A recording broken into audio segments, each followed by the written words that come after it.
सत्य सनातन धर्म की जय। जय जय सीताराम। हरे कृष्णा। आज की तारीख 14 जुलाई 2023। भगवत गीता पहला अध्याय श्लोक संख्या 46।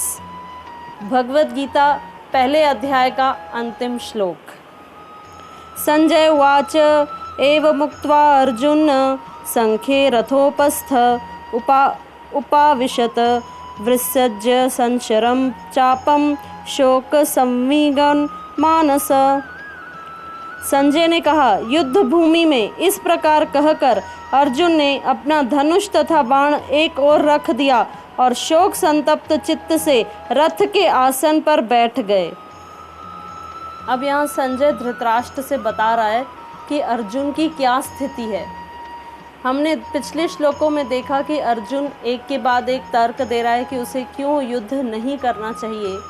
तो यहाँ संजय धृतराष्ट्र से बता रहे हैं कि आज अर्जुन, जो गांडीवधारी धनुर्धारी अर्जुन ने क्या किया, अपने धनुष और बाण को एक ओर रख दिया और शोक संतप्त होके नीचे बैठ गया कि अब मैं क्या करूं। 4 तर्क तो हम देख चुके हैं, आगे एक और तर्क दूसरे अध्याय में अर्जुन देगा कि उसे क्यों युद्ध नहीं करना चाहिए। तो यहाँ अर्जुन शोक संतप्त हो गया है क्योंकि वो क्षत्रिय है तो उसे वो शोभा नहीं देता। धर्मराज युधिष्ठिर का भाई है तो क्या करना चाहिए, उसे तो अपना युद्ध लड़ना चाहिए था, लेकिन क्या कर रहा है, शोक संतप्त होके बैठ गया है। दया और करुणा का भाव आ गया है। क्यों? क्योंकि वो एक शुद्ध भक्त है। अर्जुन भगवान का शुद्ध भक्त है और उसके हृदय में करुणा है, लेकिन भगवान कहेंगे आगे चल के कि तुम्हारी करुणा अर्जुन गलत जगह पर है। जहाँ हमने पहले अध्याय में शुरुआती श्लोकों में देखा था कि वो अर्जुन ही था जिसने भगवान से कहा कि चलो मेरा रथ दोनों सेनाओं के मध्य में स्थापित कर दो, मैं देखूं ये दुर्बुद्धि दुर्योधन को सपोर्ट करने कौन कौन आया है। उस समय तो बड़ा चार्ज था, लेकिन अब शोक संतप्त हो गया है। ये सब भगवान की प्लानिंग है। भगवान अर्जुन को रोल मॉडल के रूप में हम सब कलयुग के जीवों के सामने रखना चाहते थे, तो ये सब भगवान की प्लानिंग है। भगवान ने वो नीड को जनरेट किया कि ये शोक संतप्त हो तभी तो मैं भगवत गीता सुनाऊंगा ना। वो पात्रता उसके अंदर आएगी तभी तो वो मेरा ज्ञान टिकेगा। तो अर्जुन जो पहले रजोगुण में था, रजोगुण क्या होता है, जब हम बहुत चिंतित होते हैं या ओवर एक्टिव होते हैं तो हमारा मन एक जगह शांत नहीं बैठता, हमारे मन का प्रभाव हमारे शरीर पर पड़ता है और हम यहाँ जाएंगे वहाँ जाएंगे, ये करेंगे वो करेंगे, यानी हमारा रजोगुण ऊपर है। और जब तमोगुणी भाव रहते हैं हमारे मन में, आलस फील होती है, हमारा शरीर चलता नहीं है, हम एक जगह बैठ जाते हैं। तो रजोगुण और तमोगुण ये दोनों ही अर्जुन को शोभा नहीं देता। क्यों? क्योंकि अर्जुन एक भक्त है।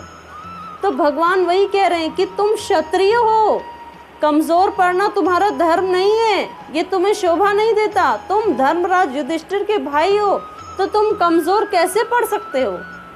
तो इसीलिए यहाँ भगवान ने एक सीन क्रिएट किया है कि अर्जुन शोक संतप्त हो।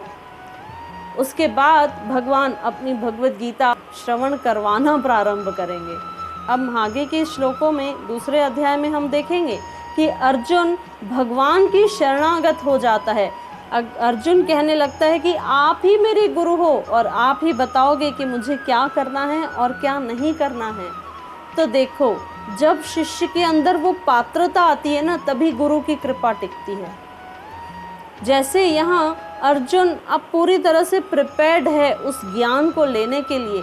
क्यों? क्योंकि उसका हृदय करुणा भाव से भर गया। वो किसी को नुकसान नहीं पहुंचाना चाहता। वो व्यक्ति जो इतने अधर्मी हैं, जिन्होंने उनके साथ घोर पाप किया, तभी भी अर्जुन कह रहा है कि ठीक है छोड़ दो। तो ये भक्ति तो कर सकता है ना। तो जब शिष्य का मन स्वच्छ हो जाता है तभी गुरु की कृपा टिकती है। लेकिन वो कैसे होगा, मन नियंत्रित कैसे होगा, मन स्वच्छ कैसे होगा? जप से, नाम सिमरन से। जब तक हम गुरु के द्वारा दिए गए मंत्र का निरंतर जप नहीं करेंगे तब तक वो हमारा मन स्वच्छ नहीं हो सकता, और मन स्वच्छ नहीं होगा तो गुरु की कृपा भी नहीं टिकेगी। इसीलिए जो आपको गुरु मंत्र मिला है उसे भी जप कीजिए और साथ ही भगवान के नाम को जोड़ दीजिए। हरे कृष्णा कृष्ण कृष्ण हरे हरे, हरे राम राम राम हरे हरे। आप देखेंगे आपका मन धीरे धीरे स्वच्छ होने लगेगा और गुरु की कृपा टिकेगी। हरे कृष्णा, जय जय सदा राम।